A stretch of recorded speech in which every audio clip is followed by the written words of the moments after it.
thì có tự lỗi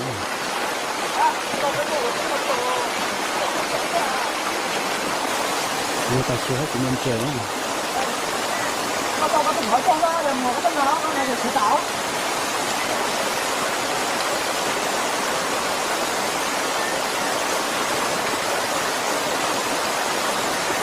chơi chơi không đó chúng cậu ho chúng cậu ho chúng tôi nó xa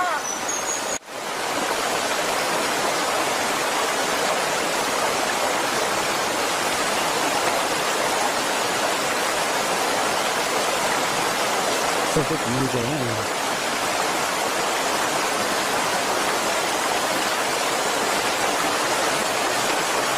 tôi là lâu ở bên hồ rồi nhà hồ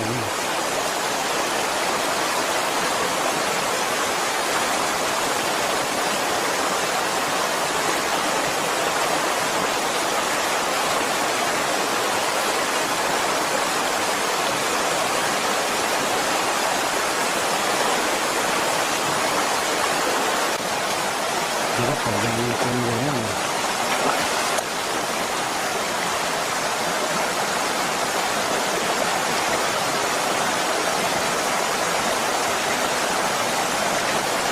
để cứu thì mong về hồ dạ hả có wow cái đó rất to cái đó mà cái đó là em tôi đã thấy được cái chỗ đó không đó wow cá to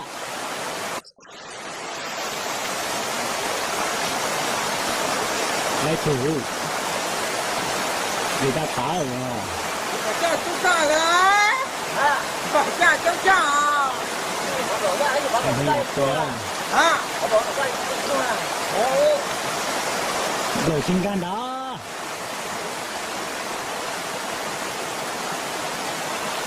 đây tôi tập sinh lát con nó không chịu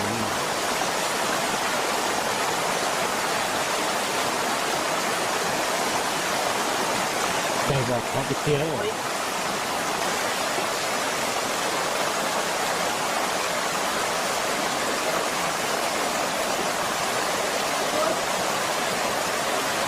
phải yêu cầu là cả trung quốc mà lo ngay rồi tươi lên ra từng đó cái gì nó to là tạo nó hổ thì không ai là nó chỉ nói thế nó hổ là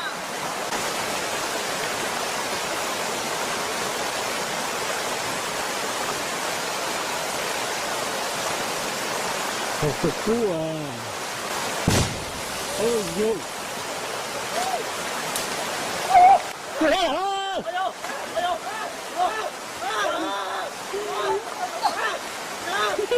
cái màn ghế thôi vô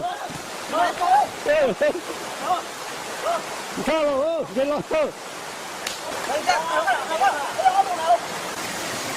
với đằng kia cảm ơn tất cả các bạn mình chia thế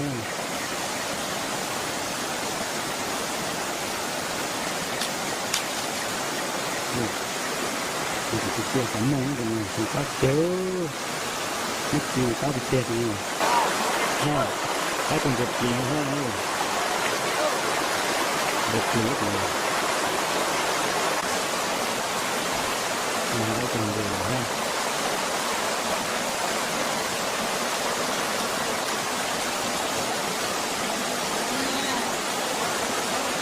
đây là điểm đặc trường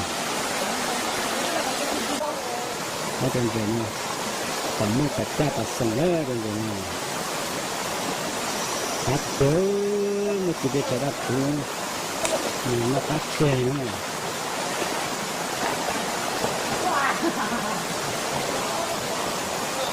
dùng cái kéo chưa cái tiền rồi phát triển và sống của cả nhân viên này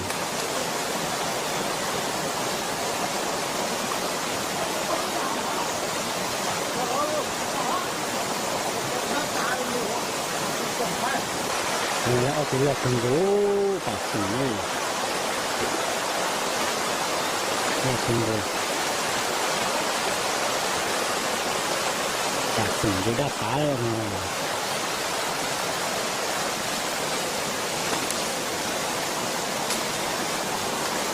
ta có trò chỉ còn héo lon nữa không? Thì bộ đấy.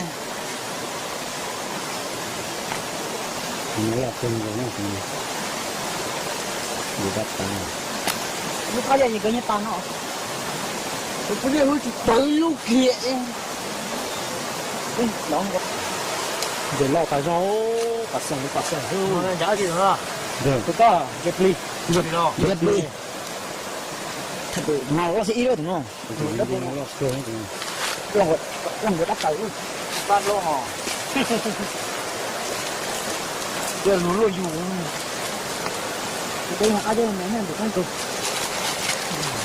ô lúc này nó thổi qua su su thay qua mà lấy chỗ lấy chỗ